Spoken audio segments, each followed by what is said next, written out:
ചിരികളും മൗനങ്ങളും മിഴികളും വാചാലമായി തിരകളും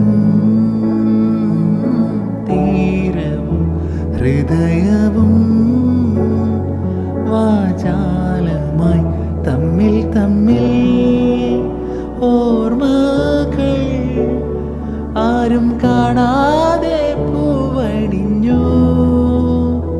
ഇളം തെന്നലെ മഞ്ഞു പൂക്കളെ കുളിരോളമേ നിറമാനമേ ഇതു മുൻപേ നാം പ്രണയാദ്രമായി പറയാൻ മറന്ന കഥയോ.